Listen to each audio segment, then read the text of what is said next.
পেখম মেলে নাচছে নীলময়ূর। তামাটে সবুজ ও নীল রঙের মিশ্রণে সজ্জিত চওড়া পালক যেন মুগ্ধতা ছড়াচ্ছে চারপাশে। বনে বাজারে উড়ে বেড়ানো অন্যান্য পাখির মতো ময়ূরকেও পোষ মানিয়েছেন কুমিল্লার হোমনার বাবরকান্দি গ্রামের যুবক শাহ আলী। শুধু পোষ মানানো নয়, ময়ূর পালনে ভাগ্য বদলেছে তার। বাংলাদেশে ময়ূর একটি বিলুপ্তপ্রায় পাখি। যারা শখের বশে ময়ূর পালন করে থাকেন তারা এই পাখিটি আমদানি করে থাকেন বিদেশ থেকে। কুমিল্লার শাহ আলী নামে একজন যুবক, যিনি প্রথমে শখের বশে দুটি ময়ূর পালন করেন, এখন তিনি সফল ময়ূর খামারি। আমরা জানব কি করে তিনি ময়ূর পালনে সফল হলেন। লেখাপড়ার গণ্ডি না পেরোনো শাহ আলী 2019 সালে 1,65,000 টাকা দিয়ে একজোড়া ময়ূর কেনেন। প্রথমবার ময়ূরের 18টি ডিম থেকে ফোটে 12টি বাচ্চা। এর পরের গল্প সম্ভাবনা আর সফলতার। এখন পর্যন্ত তার খামার থেকে বিক্রি হয়েছে 250 ময়ূর, যার বাজার মূল্য 65 লাখ টাকা।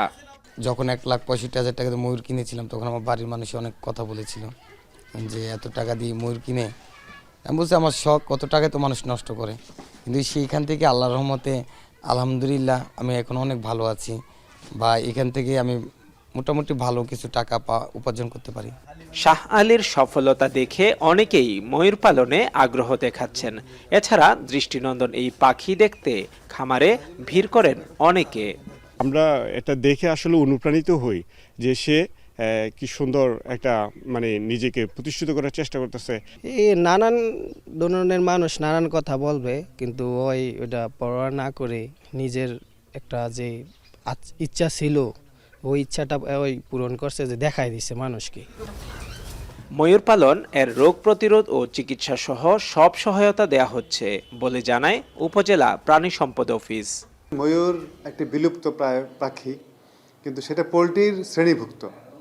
সেই হিসাবে প্রাণী সম্পদ অধিদপ্তর অবশ্যই তাদেরকে সাপোর্ট দিবে এবং তাদের পাশে থাকবে, এবং তাদের যে পরামর্শ, মনিটরিং সবই কিন্তু আমরা করছি। ময়ূরের পাশাপাশি গরু, ভেড়া, তিতির ও কোয়েল পাখিও পালন করেন শাহ আলী, যেখানে কর্মসংস্থান হয়েছে অনেকের। খালিদ সাইফুল্লাহ, এখন কুমিল্লা।